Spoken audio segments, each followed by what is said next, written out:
సంవత్సరాల తరబడి ఎన్ని మందులు వాడినా మీ మోకాల నొప్పులు తగ్గట్లేదా? ప్రాణ పెయిన్ క్లినిక్ లో అత్యాధునిక చికిత్స.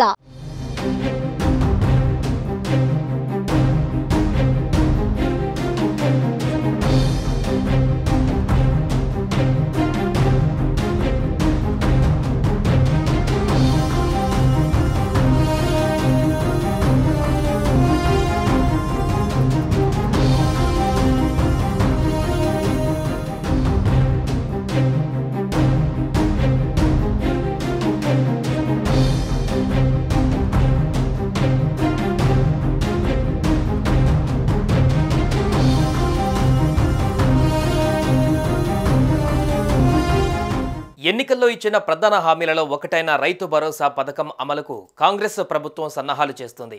రాబోయే వానాకాలం సీజన్ నుంచి రైతు భరోసా స్కీమ్ అమలు చేయనుంది రేవంత్ సర్కార్.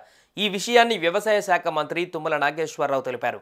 15 ఆగస్టు లోపు అన్నదాతలకు 2 లక్షల రుణమాఫీతో పాటుగా వానాకాలం సీజన్ నుంచే పంట సాగు చేసే వారందరికీ రైతు భరోసా అమలు చేయనున్నట్లుగా చెప్పారు.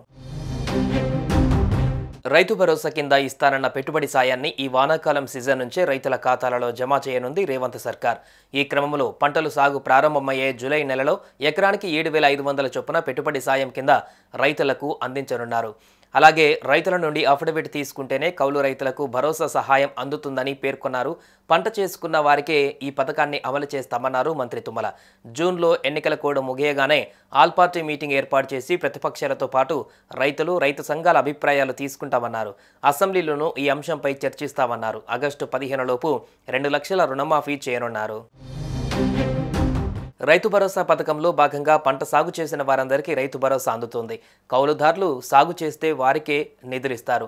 ఇందుకు మార్గదర్శకాలు రూపొందిస్తున్నామని మంత్రి తుమ్మల తెలిపారు. భూములను కౌలుకు తీసుకునే సమయంలో అన్నదాతల నుంచి అఫిడవిట్లు తీసుకున్న కౌలుదారులకే రైతు భరోసా సొమ్ము ఇస్తామని, రైతు కూలీల గుర్తింపు అంశాన్ని పంచాయతీరాజ్కు అప్పగించామన్నారు.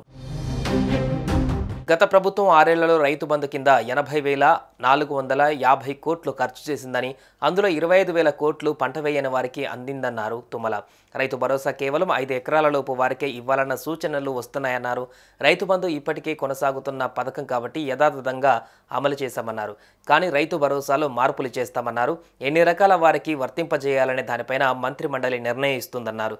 పరిమితి విధిస్తే భారీగా భూములున్న వారికి రైతు భరోసా సాయం రాదన్నారు తుమ్మల. సుమన్ టీవీలో మీ పర్సనల్ అండ్ బిజినెస్ ప్రమోషన్స్ కోసం కింది నెంబర్కి కాంటాక్ట్ చేయండి.